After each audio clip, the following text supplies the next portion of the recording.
to the flag of the United States of America and to the republic for which it stands, one nation, under God, indivisible, with liberty and justice for all.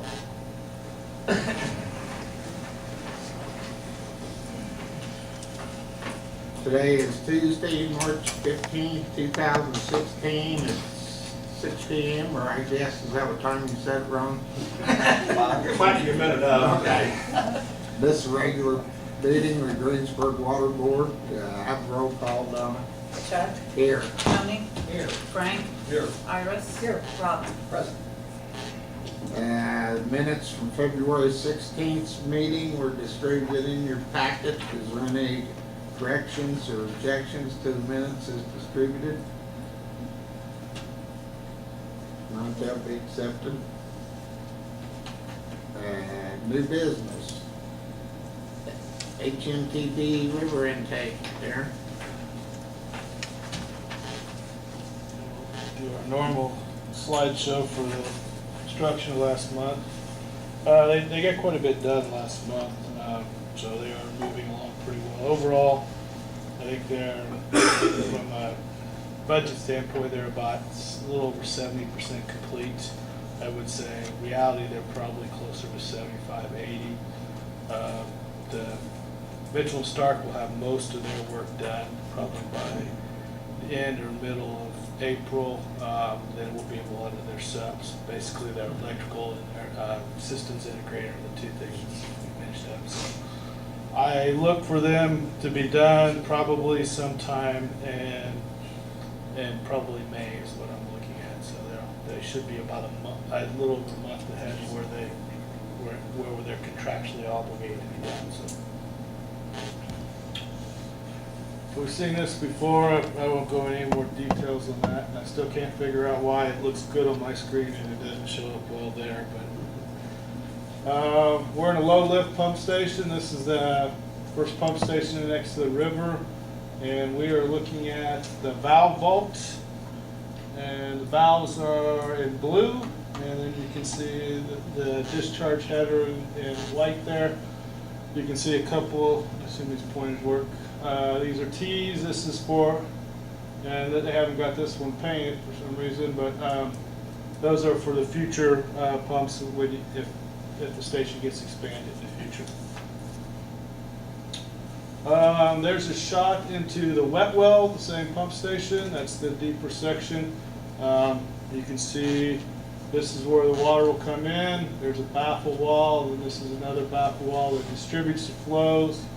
And these pipes here are the discharge pipes for each pump, and the pump will set here when they set the pumps. The pumps aren't set right there in this photo. But I think basically last month they did most of the discharge elbowing and piping and did some of the painting. So, and here is a shot, same structure. They are setting up the scaffolding of formwork. They basically had to build scaffolding up the entire length to the top, underside of the top slab in order to support that slab for pouring the concrete. So this is here's the slab getting ready with the underside deck, getting ready prior to putting rebar in, as well as they still got to set some hatches in on the other side there. So, but all that scaffolding got built underneath there to support that lower level there. And here's the shot with the rebar in place and all the five hatches for each of the pumps, and then they have two hatches on the valve vault. So, with the first photo we were looking at, that structure is right here, and the deeper portion that's right in here. And there is the slab that's been poured. That was poured, was it earlier this week? No, last Monday. We got the 7-day break. It's at 85% strength, so they are now in a process of tearing a lot of that scaffolding on the inside down. And basically have to take it piece by piece and through the hatches. So it takes them longer to actually erect and take down the scaffolding than does actually make the pour. And there's a shot later that week showing some of the forms wrecked and the hatches open and working. Now we move on to the low service pump station, and you see here they're starting to, scaffolding's in place, and they're starting to set the brick veneer in place. Here's another shot of the finished brick along with the soffit and siding on that eaves there. Here's a shot of them finishing up the roofing and the skylights. Again, there's 5 skylights for each of the pumps. Actually, I think there's 6. Now we're inside that structure. You can see here's a couple of skylights. Some of the work that got done last month. The lighting's been put in place. All the pump bases, the support piping. You can see here concrete things have been placed. They've set in this photo. They've set that this is an air release valve that takes any air that's trapped, and this is a drain line for that. And you got your check valve here. And then this is your whole discharge header. Back here in the blue there, that's the flow meter to measure flow of the pump station. Again, I think the photo here is, you see the piping's been coated and they're starting. This is a louver, this is a unit heater here, and they're starting to set some of the electrical panels. There's a shot of the pumps, the vertical turbine pumps that will be set in that building. You can kind of get an idea. Those are the bowl assemblies. The pump actually sits on top of here. It'll be set later, but the bowl assemblies arrived earlier this week, and I think they've done the set as well. Here in the process of setting those, they opened the skylight. Each one had to be lowered in through the skylight. Through the skylight, down through that, and then through this opening into the bottom wet well. So it took a little time, and now you can see there's the fourth and final one for this project. All the lights below gray. Here's the bases, and then the motor and stuff will set on top here. So next month you'll see that in place. So like I said, they're getting a lot of the general contractor's work is getting done, so now it comes to the subs. And here's some of the sub work. This is some of the electrical duct banks that had to run from the existing building to the new. Actually, this is running from one of the existing manholes here up into, this is the new low service pump station. You can see some of the brick going in place. That duct bank is in place, conduit's been run. And then what they did is they case it in concrete and they pour red dye, put a red dye on top. So if anybody else is in the area digging up, it's kind of universal. If you find red concrete, you better stop because it's usually an electrical duct bank gets away, and it's a warning system that we utilize. And here is the motor control center being delivered, and barely made it in there. And I was going to give my electrical engineer, I said, did you make sure that would fit? And I'm sure he will tell me, yeah, I calculated that. And I think he probably got lucky a little bit, but I'm surprised they didn't have to take the doors. But that's going in the existing electrical building, and that's mainly the main switchgear, electrical switchgear to run all the new components. That's it. Any questions? We're gonna start it up. Oh yeah, I did get a shot of that, I guess. They did start up the screens. We had one start up last month on the air scouring system associated with the screens. They fired that up, what was that, last Tuesday? Friday? Well, we was trained on Friday. That's right. And it was after a meeting, so. We'll probably next month now, we'll see more and more of those startups occur, so have you guys be prepared for. And I'll send out something to Brad and try to give us at least try to give us a week or two notice when he thinks he's going to schedule this, so he can plan ahead. So I think we'll be seeing a lot of that in the next. Those are the type of things toward the end of the project we'll be taking care of. So. Has this excessive rainfall caused them any unnecessary delays or problems then? No, not really. They were lucky. They got all that work down there. They only got one rainfall did they get flooded, and they had already had the concrete in place, so it really didn't cause them. They just had to pump it out that one day. But yeah, they were lucky. Now, as wet as it's been this spring, I'm sure they would have not liked if they went in there and started doing the screen work. So by doing it last fall when it was really dry, I think they lucked out from that standpoint.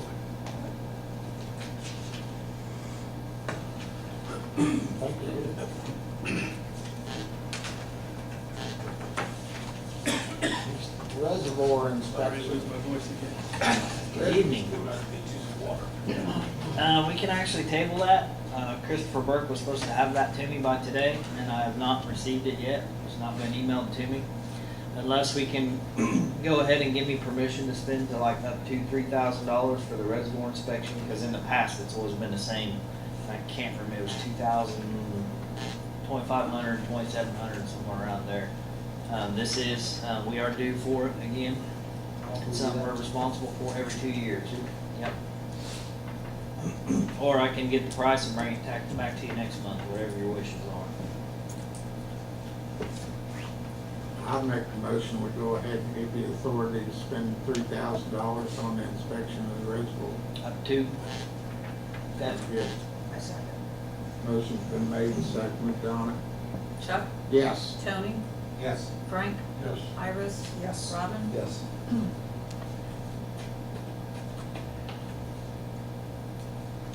Thank you. The Holland Lease is a thing we talk about every year in March, and I didn't know if you guys had any more to, I know we've kicked different scenarios around with the property up there, and it seems that we always come back to just leasing it out, kind of using it as a little bit of extra money, so.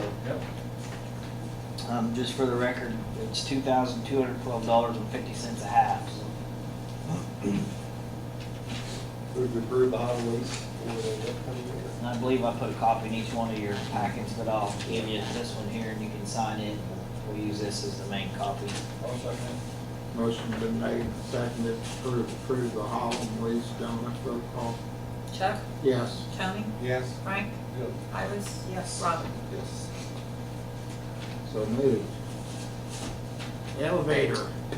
The elevator, their last inspection in January, the state did, it had sprung a little bit of an oil leak. It has not gotten any worse. However, it is something that needs attention. I brought you a quote last month, and I believe that you guys wanted me to see if it'd be any cheaper getting just the tank itself. I got an email back. I copied that email off and gave it to you, put it in your pockets so you kind of read. As far as his suggestion is replacing the pump and the whole insides, because just either replacing the tank is not going to save us any money compared to taking the old out and repairing the old and putting it all back together, according to him. But he also says in there for $2,000 or $3,000 more, and I don't know the exact price, I'll look it up here in a second, but we can have the whole insides, everything replaced. I guess my question is how much longer are we going to utilize this existing elevator? Is it worth spending we can get it fixed for roughly $6,000 to $7,000, or we can replace the whole insides for $750. $10,750. So you're looking at about, I don't know, $3,000 to $4,000 difference. I don't know how long we're going to be where we're at. That's our next step, that we're going to be looking at a water plant. That's just a given, so I'm leaving that decision up to the board.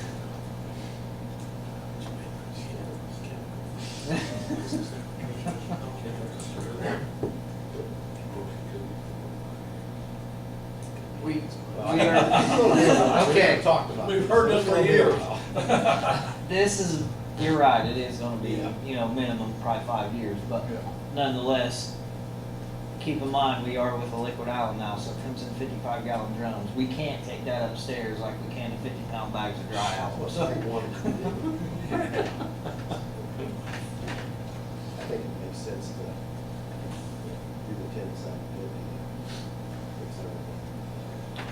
Instead of foundation, the whole thing, was reading that, it's better all the way around, putting all new. It will be the new motor, panel, everything, so. And I'm assuming that they probably want to do that because they can probably fabricate everything in their factory. So they can just bring it down and put it in, so. Would there be a warranty on that work then, Rick, as far as opposed to just repairing what you got? I'm assuming there will be a warranty, Chuck. I have no idea without calling them and asking them. I can do that. This is something that, I mean, if we have to wait another month to find out, or.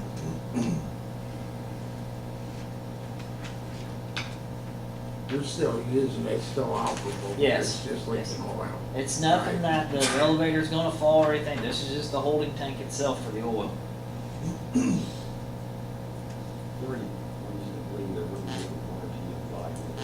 I wouldn't think that, I mean, if it's all brand new, I would think there'd be a warranty with it, either, a year or something. Right. But without calling them, I don't know for sure.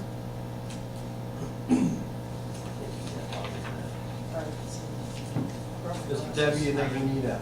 I didn't see anything in the fine print. Okay. So any express warranty, you have to get that from the manufacturer. Obviously, the law has applied warranties, but any express warranty, you probably want that from the company. Do that. Can you get that for us? Warranty, Yeah. I can do that. Something in writing. See if you can squeeze them for a year or so. I'll see what I can do, Chuck. Five, right? Is that what we're talking I'll about? hold their feet to the fire. Well, I think anytime we're gonna spend this kind of money, we need to see more Sure. information on building parts, whatever, so, for the future. Okay, so the board's wishes we table this for right now, then take it up the next meeting. Yes. That was good. No, we're leaning towards that whole repair, but we'd like warranty information. Best deal they can give us. Yeah. I mean, we're leaning towards doing that whole thing.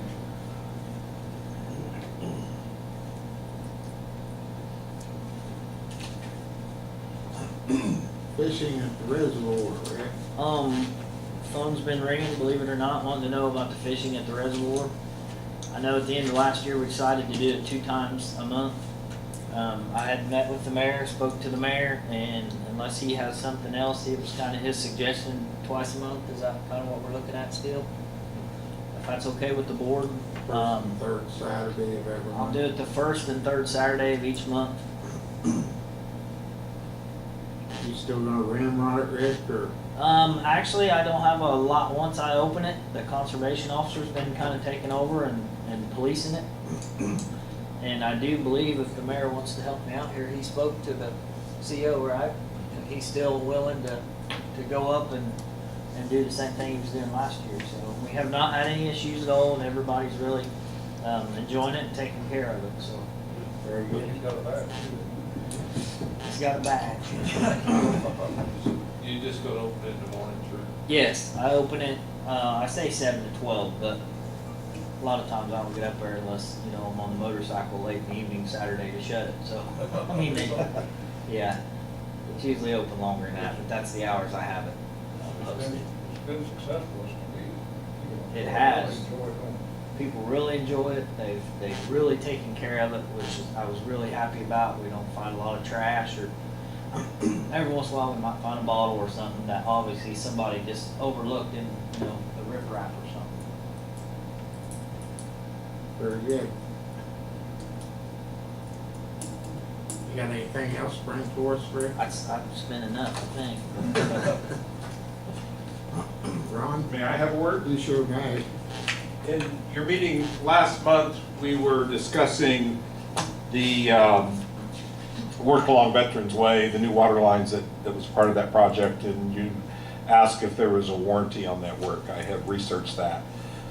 Our contract for the entire Veterans Way project, including the water line, has a general warranty provision that simply says something that the contractor asserts that he followed the the specifications and did workmanlike stuff. There's no implied time or no express time with that, and there's no express time limit. There are some warranty provisions in the contract for specific pieces of equipment, none of which are associated with the water line. It's more like the lift station and the pumps and the controls for the lift station. So there is no actual warranty period on the water line work. Very good.